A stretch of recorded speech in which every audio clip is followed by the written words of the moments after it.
Hello, I'm Mayor Muriel Bowser. Thank you for bringing together so many talented people to showcase. Well, it's a big deal. It's a big deal for DC. It's a big deal for our nation. It allows us. Picture this. Alex Eala steps off the plane at Dulles International, and somehow, word has already spread. Washington, D.C. has decided to treat her arrival for the Mubadala City D.C. Open like the arrival of a head of state, and the story writes itself from there. The moment Eala clears customs, a line of black SUVs is waiting on the tarmac access road, lights flashing, arranged in the kind of convoy usually reserved for visiting dignitaries. DC's mayor's office has decided that Eala isn't just another seed in the draw. She's a bridge to one of the fastest-growing communities in the region, and someone in City Hall wants the Filipino-American community in DC, Maryland, and Virginia to feel seen. So, a convoy escorts her from the gate to a AL welcome stop before the tournament even begins. Fans holding Philippine flags, homemade signs with her name, phones raised, a chant building from a corner of the terminal until it rolls across the whole arrivals hall. Airport staff say they've never seen anything like it for a tennis player, not even for the sport's biggest names passing through on layovers. The crowd doesn't just cheer, they sing. And someone starts a countdown as if a celebrity is about to walk a red carpet instead of push a luggage cart. In this made-up account, a few fans have driven in from as far as Virginia Beach and Richmond, having heard through group chats that she was landing that afternoon, just to catch a glimpse of the convoy pulling away. From there, the convoy doesn't head straight to the hotel. It winds toward a stop that would be, if this were real, a meeting at the mayor's office, framed here as a gesture of goodwill between a city government and a young athlete who has become something bigger than a bracket seed. The mayor makes a point of greeting her personally, treating the whole thing less like a photo op and more like a diplomatic visit, because in this made-up telling, that's exactly what someone in that office wants it to look like. Imagine the small talk in this AL meeting. Questions about her flight, her training block, whether she's had a chance to try any DC food yet. All the low-stakes pleasantries that make it feel warmer than it probably needs to be.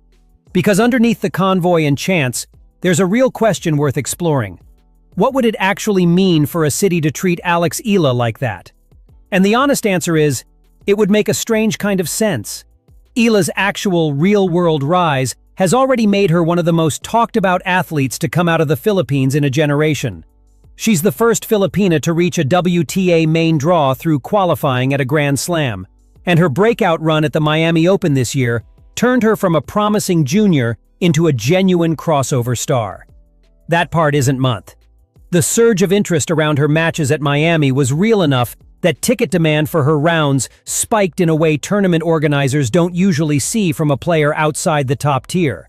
And clips of her matches spread through Filipino social media faster than almost anything else in tennis this season. That's the real foundation this scenario is built on.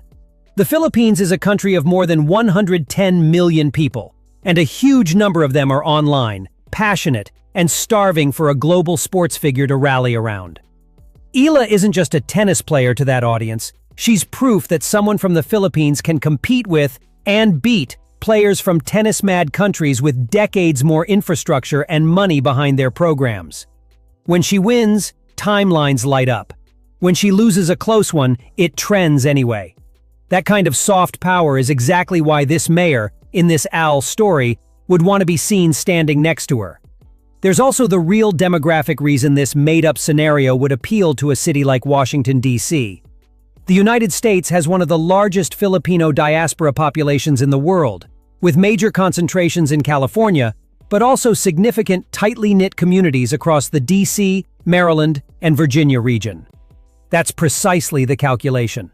A mayor who wants to build goodwill with a large, engaged immigrant community doesn't need a policy rollout to do it.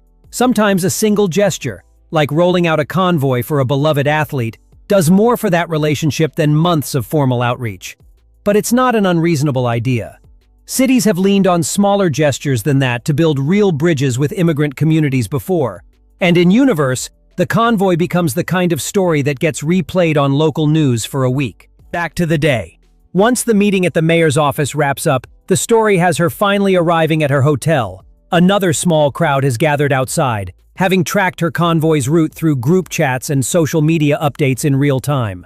It's the kind of scene that happened and immediately became the most shared tennis story of the week. Not because of anything she did on a court, but because of what her mere presence seemed to mean to the people who came out to see her drive by. Imagine, in this hotel staff stepping outside just to see what the commotion is, only to find a block of fans 3 deep, phones raised, waiting for a wave from a tinted window. And that's really the emotional core of why this scenario feels worth telling at all.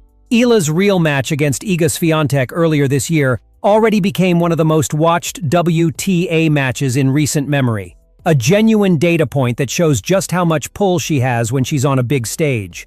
That real number is the seed this whole convoy story grows out of. If a player can already move that many eyeballs in an actual match, it isn't a stretch to imagine a city trying to capture a little of that energy for itself. For Filipino fans, both the real achievements and the tributes point at the same underlying truth. Eala has become a symbol of something much bigger than her ranking. She represents the idea that talent from the Philippines doesn't need to be imported through another country's system to make it to the top of a global sport.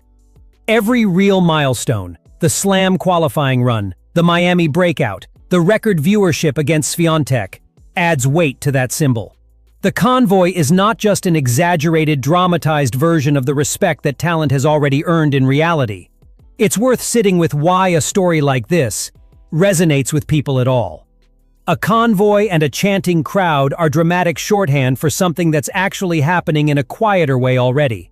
A diaspora community finding a rallying point, a young athlete becoming a cultural touchstone far beyond the scoreboard, and a sport slowly waking up to the fact that its next great fan base might be built entirely online, half a world away from where the matches are played. The version just puts a motorcade and a mayor's handshake on top of a trend that's already real. So while the mayor's office actually sent a motorcade, and there was live chant echoing through Dulles as she walked through the terminal, the feeling behind this scenario isn't hard to understand. Alex Eala has built a following that treats her like a national treasure, and a local government trying to honor that in a big, visible way isn't as far-fetched as it might sound. It's reality, but it's reality that says something true about how far her real story has already traveled, and how much further it might go if she keeps playing the way she has this year.